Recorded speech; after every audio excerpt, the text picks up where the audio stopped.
Olá, está no ar o programa Ambiente Legal, diretamente dos estúdios da TV Êxito. Você pode nos acompanhar pelo site www.ambientelegal.com.br ou www.tvexito.com.br. O Vale do Ribeira é a região mais pobre do mais rico estado do Brasil. Tem um dos índices de desenvolvimento humano mais críticos, comparável à mais miserável região do país, o Vale do Jequitinhonha. No entanto, é uma das regiões mais ricas em patrimônio ambiental, espeleológico, recursos hídricos e manifestações antropológicas das Américas. Para falar sobre toda esta contradição, nós trouxemos ao Ambiente Legal um sociólogo formado pela Escola de Sociologia e Política de São Paulo e assessor parlamentar de tradição, o Dr. Edson Domingues, que dedicou parte de sua pesquisa ao estudo do trânsito religioso da população quilombola no Vale do Ribeira. Seja muito bem-vindo, Edson Domingues, ao Ambiente Legal. Obrigado aos amigos da Ambiente Legal pelo convite, a TV Êxito. É um prazer estar aqui com vocês. Edson, população, meio ambiente, o Vale do Ribeira seria um retrato do Brasil? Sem dúvida. Se nós tivéssemos que buscar uma imagem do que seria o Brasil, o Vale do Ribeira mostra muito claramente isso. Nós temos sérios problemas de ordem social. Baixo desenvolvimento econômico, casos de exploração de trabalho infantil, prostituição infantil, degradação ambiental e, ao mesmo tempo, convivendo com toda essa diversidade, seja nos biomas existentes no Vale do Ribeira, seja nas manifestações culturais. Talvez essa seja a grande riqueza a ser explorada do que nós vamos falar aqui dos cenários futuros. Na verdade, nós temos ali uma possibilidade de turismo muito grande, já conhecida, afinal, a Caverna do Diabo, para quem não sabe, fica no Vale do Ribeira, né? E nós temos também os maiores centros de produção de palmito, seja o oficial, seja o clandestino, também fica no Vale do Ribeira, né? Sem dúvida. Não podemos esquecer do importante potencial econômico que traz a banana para aquela região. Também. E, ao mesmo tempo, contribui muito para a degradação do rio Ribeira, que hoje tem um nível de assoreamento bastante grande, né? Você lembrou bem a Caverna do Diabo, mas a Caverna do Diabo está situada num circuito, que é chamado Circuito das Cavernas da Mata Atlântica. O Parque Estadual do Jacupiranga, o Parque Estadual Turístico do Alto do Ribeira e todo um mosaico de áreas preservadas hoje naquela região formam um importante potencial econômico a ser explorado dentro da perspectiva de turismo sustentável. Hoje, algumas iniciativas já são realizadas. Hoje nós temos, por exemplo, a iniciativa do SESC, de transitar por toda essa região, levando turistas de São Paulo e Curitiba para visitar, por exemplo, os quilombos existentes, que é um outro referencial importante quando se trata desse mosaico de manifestações culturais. Nós sabemos muito bem que a festa de Santa Catarina, juntamente com a cerimônia da recomendação das almas, são duas cerimônias que atraem turistas preocupados com a preservação do patrimônio histórico e cultural do estado de São Paulo. Mas, porém, portanto, não é? Temos que conviver com situações históricas do Vale. Não é? Por exemplo, a empresa Plubum, não é? Que despejou toneladas e toneladas de chumbo naquela região do Alto do Ribeira, não é? E que até hoje pontos de contaminação são apresentados até mesmo na zona estuária de Cananéia. Então é importante se pensar como se desenvolveu o Vale do Ribeira para as próximas e futuras gerações. Para você ter uma ideia do que é este rio Ribeira do Iguape, ele nasce aqui na crista, bem em cima, próximo até da região metropolitana de São Paulo, e ele vai descendo com um curso bastante forte, inclusive, até o litoral sul de São Paulo, numa das áreas mais bem preservadas de Mata Atlântica em todo o Brasil, né? E que cai num estuário de Cananéia, e que é um dos estuários mais importantes em matéria de preservação ambiental, né? Então é um rio muito rico do ponto de vista ambiental e que tem contradições as maiores possíveis, porque no meio de toda esta preservação nós estamos falando disto num dos estados onde mais se tem atividade econômica e pressão econômica, portanto, em todo o país, que é o estado de São Paulo. Vou lembrar que o nível de preservação hoje desse mosaico da Mata Atlântica, no Vale do Ribeira, talvez seja um dos que mantém a maior preservação. Né? Nós vamos pegar do ponto de vista da fauna existente, o topo da cadeia alimentar, por exemplo, no ciclo aquático, né, é a lontra. Né?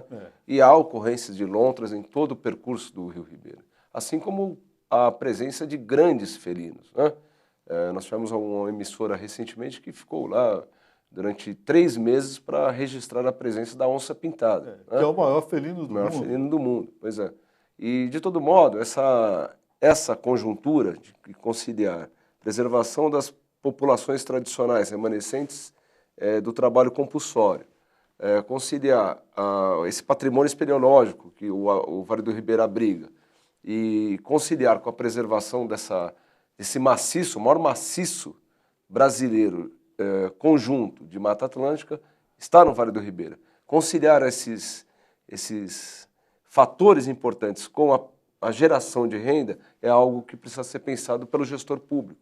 Não é? Há pouca política de desenvolvimento sustentável desenvolvida pelo governo do Estado, pela União. Não é? Nós sabemos que chegou lá recentemente o Luz para Todos, que é um exemplo que pode ser citado. E aí, com isso, nós podemos imaginar o que pode vir e advir de transformações. Muito obrigado, Edson. Nesse primeiro bloco, acho que nós vemos um retrato do Vale do Ribeira, que é efetivamente um retrato do Brasil.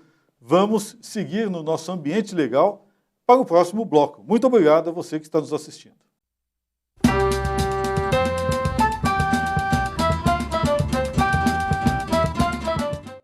Pinheiro Pedro Advogados. Direito, justiça, cidadania e sustentabilidade. Desde 1985.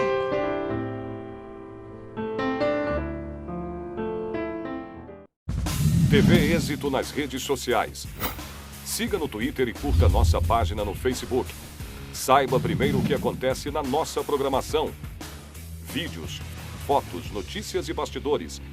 TV Êxito, a sua TV na web.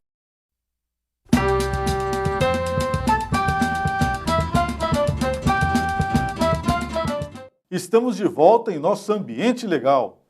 E nesse bloco falando sobre o Vale do Ribeira e população, o rio, enfim, uma área toda especial que é o retrato condensado do Brasil em todas as suas contradições. Né? Para falar sobre isso, nós temos o nosso convidado, Edson Domingues, sociólogo formado pela Escola de Sociologia Política e assessor parlamentar, que dedicou seus estudos à área e ao trânsito religioso da população quilombola do Vale. Né?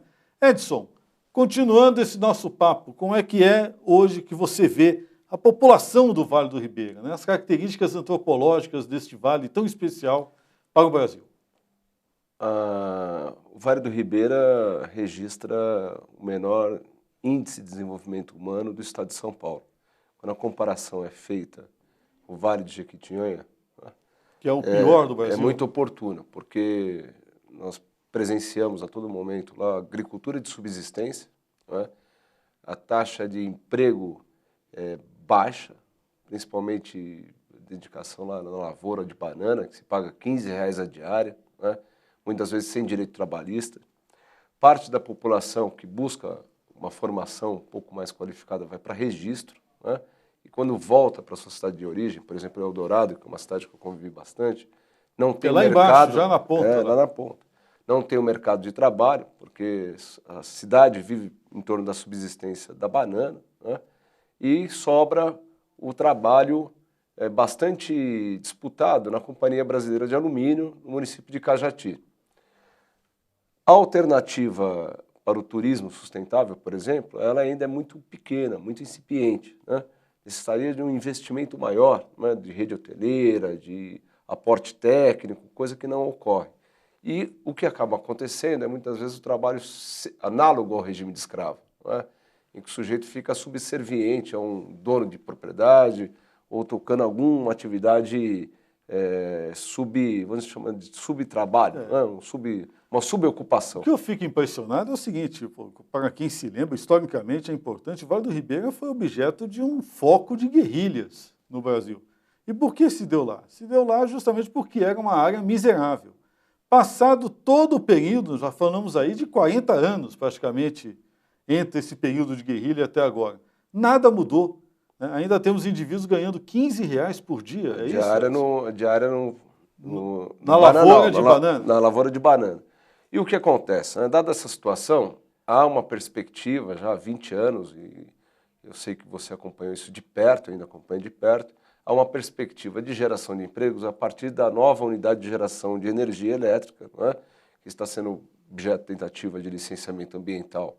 É uma novela. Que é uma novela por parte da Companhia Brasileira de Alumínio para construir a usina de Tijuco Alto, para gerar a energia para ampliação das instalações da Companhia Brasileira de Alumínio, mas também se estabelece um conflito por inundação de terras, inundação de vegetação remanescente de Mata Atlântica e também área quilombola, e com riscos ainda sendo oferecidos para inundar o patrimônio espeleológico daquela região.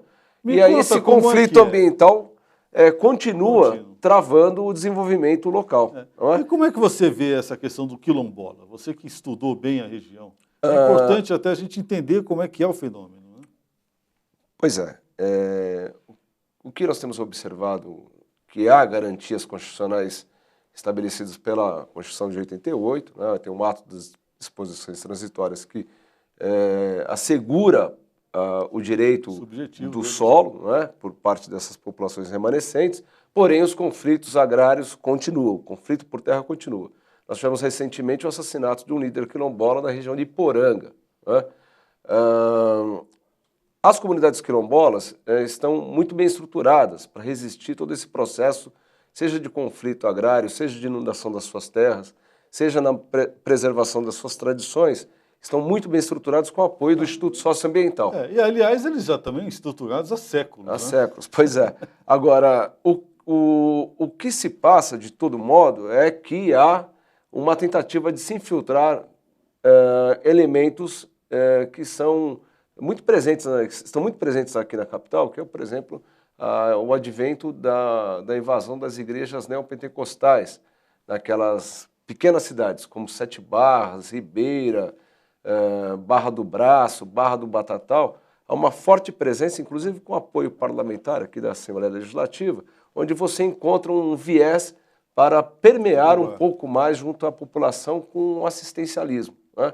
Nós sabemos que o Ministério da Ação Social, Desenvolvimento Social e Econômico, atende com o serviço de Bolsa Família, com o programa Bolsa Família, toda aquela população naquela região, justamente por essa carência de geração de renda e emprego.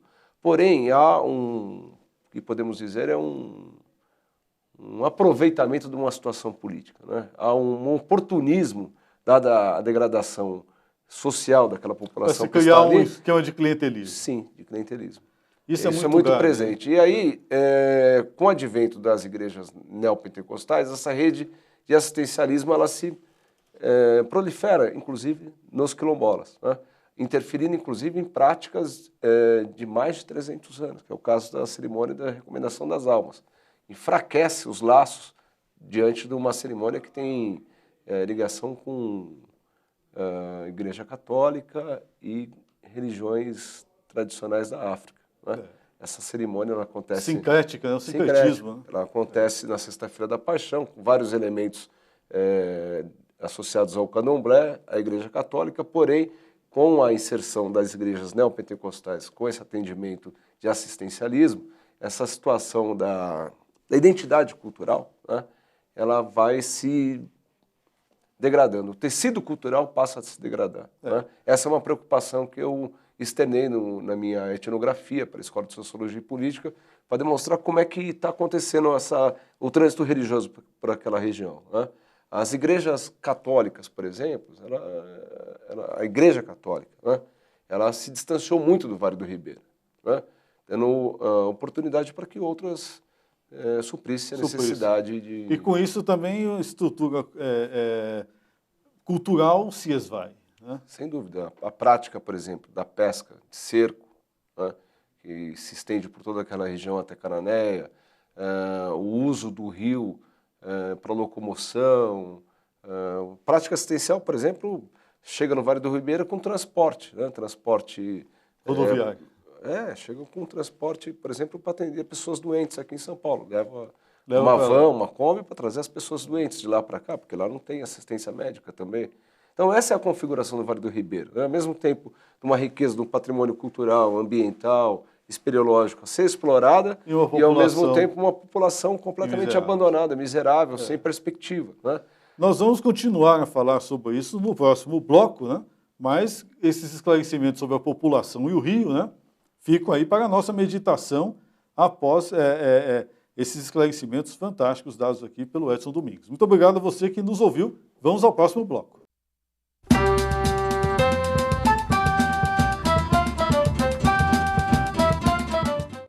Pinheiro Pedro Advogados. Direito, justiça, cidadania e sustentabilidade. Desde 1985.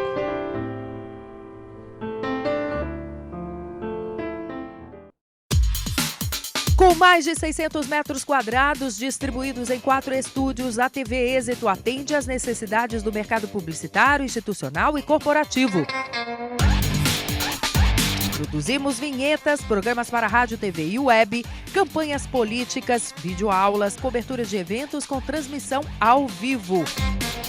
Em nossa estrutura, estúdios com cenários físicos e virtuais, equipe e equipamentos que atendem à exigência do cliente.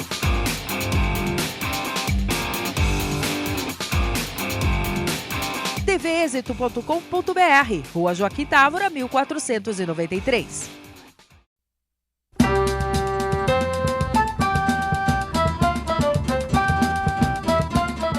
Bem-vindos de novo ao Ambiente Legal. Você pode nos acessar pelo site www.ambientelegal.com.br ou www.tvexito.com.br. O nosso assunto hoje é o Vale do Ribeira, um retrato do Brasil. Aqui, próximo da cidade de São Paulo, a mais rica do país, nós temos uma das regiões mais pobres da América. No entanto, extremamente rica na questão ambiental. Para dar esse papo, conversar sobre isso, nós estamos aqui com o Edson Domingues. Edson Domingues, sociólogo formado pela Escola de Sociologia e Política, assessor parlamentar, e que dedica parte de seus estudos e pesquisas ao estudo do Vale, né? Vamos falar sobre a pressão econômica sobre o Vale do Ribeira e sobre a preservação ambiental, né? Nós temos ali uma área muito rica em termos ambientais, né, Edson? Muito rica, pouco explorada. Mas eu queria fazer um retrato histórico aqui, né? No passado nós tivemos, o próprio nome da cidade foi mudado em razão disso, né? Era Chiririca da Serra, Eldorado, né? Hoje Eldorado, se deu pela atividade minerária, né? Aliás, muitos dos escravos que fugiram do trabalho compulsório, não é? Fugiram da indústria, da atividade minerária, né? Então, se no passado a atividade minerária, né, a busca do ouro naquela região, foi talvez junto com o plantio de chá, né, em registro. Hoje, a atividade da banana e a atividade da Companhia Brasileira de Alumínio é que segura ainda, né, a economia local. Né? Perspectivas, um cenário futuro. Não há uma outra saída, dadas as condições legais de preservação, seja do mosaico cultural, da preservação das tradições quilombolas, seja pela preservação da floresta, não há outro cenário que não seja o turismo, no meu entender, né? Qualquer outra atividade que venha a tentar levar ao desenvolvimento econômico não vai encontrar primeiro mão de obra qualificada no montante necessário. Por exemplo, a tentativa da Companhia Brasileira de Alumínio se instalar naquela região do Médio para o Alto Ribeira é uma loucura, né? Está sendo equiparado, por exemplo, a Itaipu. Não podemos repetir o erro de Itaipu 40 anos depois, 50 eu costumo anos dizer depois. que aquilo é o método de dissipador. Nós estamos diante da primeira barragem, né? O projeto original do Estado de São Paulo eram 4 barragens. Né? 4 barragens. E não vai gerar, ao contrário do que muitos imaginam, no Vale do Ribeira, os empregos necessários para o desenvolvimento, para assegurar, dar uma garantia social para aquelas famílias que estão nas pequenas cidades e vilarejos do entorno do rio, né? O rio que no passado já foi uma referência, né? Ao observar as igrejas católicas, todas elas têm a sua frente voltada para o rio, né? A navegação praticamente acabou no Rio Ribeira, né? E era um rio totalmente navegável. Totalmente navegável. O acidente ambiental, digamos, o primeiro grande dano ambiental ao rio foi o Rio Ribeira na barragem de Iguape, né? Que até hoje não se encontrou uma solução, que é um outro problema. Nós temos hoje, bem lembrado aqui na nossa conversa, né, sobre a duplicação da Regis Bittencourt, que é um outro problema grave, né? Que também gerou conflito com a matéria de preservação da Serra do Cafezal, da Serra de Miracatu. Há necessidade de se encontrar um entendimento maior, tanto com a comunidade, saber qual é os anseios da comunidade. Isso o Instituto Socioambiental tem feito bem. O Instituto Socioambiental é uma ONG já conhecida na área que tem se dedicado, em grande parte, à resolução de conflitos ambientais no Vale, né? Mais clareza, inclusive, porque o Newton Tato tem feito um bom trabalho lá de entendimento com as comunidades, ouvindo muito, mas precisa o outro lado, não é? Talvez numa comissão tripartite, comunidade, empreendedores e governo, se chegar no consenso de investimento. Também não concordo com a sugestão feita pelo secretário Bruno Covas de se induzir a privatização dos parques. Estava na lista a ser terceirizada, a administração. A gestão do Bruno Covas é lotada de contradições, né? Essa é uma delas, né? Se a gente for pensar claramente, quer dizer, se pensarmos que grande parte desses parques, né, teve uma certa preservação no governo, né, do avô dele, do Mário Covas, agora ele, como secretário, o neto, né, propõe privatização sem se dar conta de todo o cenário, né? Isso é muito preocupante, né? Hoje, acessar o Parque Estadual Turístico do Alto Ribeira ou a Caverna do Diabo, você só pode acessar acompanhado de um monitor ambiental, né, com formação através da Fundação Florestal, em que você paga uma taxa para ingressar, enfim, acaba gerando renda para essas pessoas que estão ali. Em geral são todos membros. Os guarda-parques geralmente são da comunidade. Todos da comunidade quilombola, né? São eles que têm uma relação mais de proximidade com a preservação. A partir do momento que você terceiriza, ou privatiza os parques, né, você vai ter outro modelo de gestão a ser implementado lá. Então está se esquecendo de uma parcela importante que é a população nesse processo de administração do parque. Pior, não é? Hoje há, já com toda a condição de policiamento ambiental que existe lá, muita caça, né? Muita ação de palmiteiros e também a gente ouve muito relato lá de extração mineral clandestina, né? Então, esse cenário para o Vale do Ribeira não é o cenário ideal, né?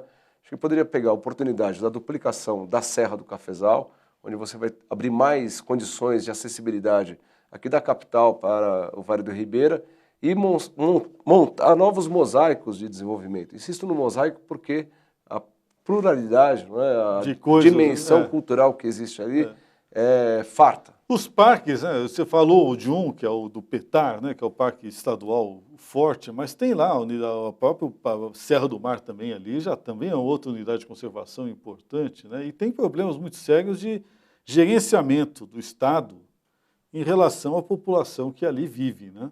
Que é uma população, até a população caiçara, que está lá também já há anos, né? Há casos de relatos complicados ali, de conflitos, né? Como é que você tem visto hoje essa questão hoje dos conflitos? E principalmente, agora vamos deixar o Alto Ribeira, vamos pensar no Baixo Ribeira, né? Como é que você está vendo aquilo lá? Porque o Ribeira do Iguape deságua numa área de Cananéia, que também é muito importante, né? Um pequeno exemplo ainda do Médio Ribeira, né? A prática da coivara, a queima do mato para se plantar, é uma prática milenar, milenar das comunidades quilombolas. A partir do momento centenária porque eles estão aqui, né? Sim, mas é milenar, vem da Alta Guiné. Essa prática vem da Alta Guiné. A partir do momento que o quilombola passa a queimar o mato, capim, certo? Para dar condição para plantio, ele sofre uma ação do Estado e acaba multando, solicita o licenciamento junto ao Departamento de Proteção dos Recursos Naturais, o ACETESB agora, não é? Lá de registro, para apresentar 2 plantas altimétricas, o projeto de desenvolvimento, paga a taxa de licenciamento para ser aprovado. Ou seja, a prática tradicional quilombola acaba sendo esquecida para quem mora lá. Não é reconhecida pelo Código Florestal. Não é reconhecida pelo Código Florestal. E acaba havendo esse conflito. Mais abaixo, lá já na foz do Ribeira, naquelas comunidades do entorno de Cananéia, vive do turismo basicamente predatório. Né? Nós temos aí agora o mês de setembro a março, né? 6 meses de temporada naquela região, que geram outros tipos de conflito. Né? Seja lá o conflito do uso inadequado de jet skis, de lanchas naquele canal de Cananéia, e que acaba agravando uma série de problemas, principalmente da população de golfinhos, que ali, e há pesquisadores da Universidade de São Paulo acompanhando o drama que é de atropelamento de golfinhos constante, mas a população em si também está lá ao relento. Né? Se não tem atividade pesqueira, se tem algum tipo de atividade, e aí há uma preocupação que uma das audiências públicas foi abordada do campo de petróleo, já do pré-sal, né?